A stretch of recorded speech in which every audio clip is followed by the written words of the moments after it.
হে মোর দুর্ভাগা দেশ, যাদের করেছ অপমান, অপমানে হতে হবে তাহাদের সমান। রবীন্দ্রনাথ। আজ আমাদের এই নতুন করিয়া মহাজাগরণের দিনে আমাদের সেই শক্তিকে ভুলিলে চলিবে না, যাহাদের উপর আমাদের 10 আনা শক্তি নির্ভর করিতেছে, অথচ আমরা তাহাদিগকে উপেক্ষা করিয়া আসিতেছি। সে হইতেছে আমাদের দেশের তথাকথিত ছোটলোক সম্প্রদায়। আমাদের আভিজাত্য গর্বিত সম্প্রদায়ই এই হতভাগাদের এইরূপ নামকরণ করিয়াছেন। কিন্তু কোনো যন্ত্র দিয়া এই দুই শ্রেণীর লোকের অন্তর যদি দেখিতে পারো, তাহা হইলে দেখিবে ওই তথাকথিত ছোট লোকের অন্তর কাচের ন্যায় স্বচ্ছ। এই ছোট লোক এমন স্বচ্ছ অন্তর, এমন সরল মুক্ত উদার প্রাণ লইয়াও যে কোনো কার্য করিতে পারিতেছে না, তাহার কারণ এই ভদ্র সম্প্রদায়ের অত্যাচার। সে বেচারা জন্ম হইতে এই ঘৃণা উপেক্ষা পাইয়া নিজেকে এত ছোট মনে করে, সংকোচ জড়তা তাহার স্বভাবের সঙ্গে এমন ওতপ্রোতভাবে জড়াইয়া যায় যে সেও যে আমাদেরই মতো মানুষ, সেও যে সেই এক আল্লাহর সৃষ্টি, তাহারও যে মানুষ হইবার সমান অধিকার আছে, তাহা সে একেবারে ভুলিয়া যায়। যদি কেউ এই উৎপীড়নের বিরুদ্ধে বিদ্রোহাচরণ করে, অমনি আমাদের ভদ্র সম্প্রদায় তাহার মাথায় প্রচণ্ড আঘাত করিয়া তাহাকে অজ্ঞান করিয়া ফেলে। এই হতভাগাদিগকে, আমাদের এই সত্যিকার মানুষদিগকে আমরা এই রকম অবহেলা করিয়া চলিয়াছি বলিয়াই আজ আমাদের এত অধপতন। তাই আমাদের দেশে জনশক্তি বা গণতন্ত্র গঠিত হইতে পারিতেছে না। হইবে কি রূপে? দেশের অধিবাসী লইয়াই তো দেশ, এবং ব্যক্তির সমষ্টি তো জাতি। আর সে দেশকে, সে জাতিকে যদি দেশের জাতির সকলে বুঝিতে না পারে, তবে তাহার উন্নতির আশা করা আর আকাশে অট্টালিকা নির্মাণের চেষ্টা করা একই কথা। তোমরা ভদ্র সম্প্রদায়, মানি, দেশের দুর্দশা জাতির দুর্গতি বোঝো, লোককে বুঝাইতে পারো এবং ওই দুর্ভাগ্যের কথা কহিয়া কাঁদাইতে পারো, কিন্তু কার্যক্ষেত্রে নামিয়া কার্য করিবার শক্তি তোমাদের আছে কি? না, নাই। এ কথা যে নিরেট সত্য, তাহা তোমরাই বুঝো। কাজেই তোমাদের এই দেশকে জাতিকে উন্নত করিবার আশা ওই কথাতেই শেষ হইয়া যায়।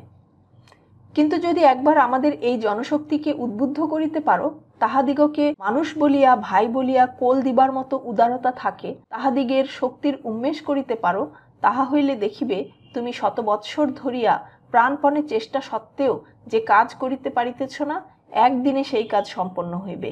এ কথা হয়তো তোমার বিশ্বাস হইবে না। একবার মহাত্মা গান্ধীর কথা ভাবিয়া দেখো দেখি, তিনি ভারতে কি অসাধ্য সাধন করিতে পারিয়াছেন।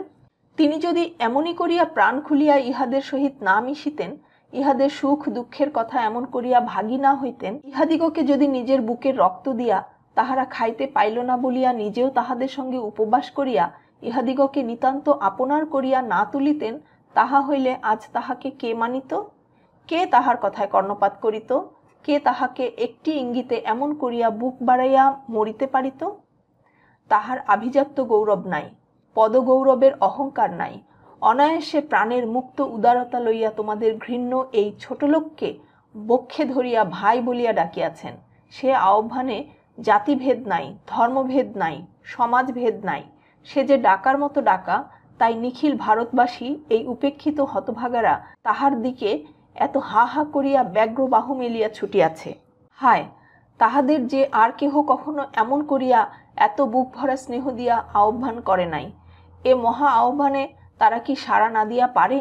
যদি পারো, এমনি করিয়া ডাকো, এমনি করিয়া এই উপেক্ষিত শক্তির বোধন করো।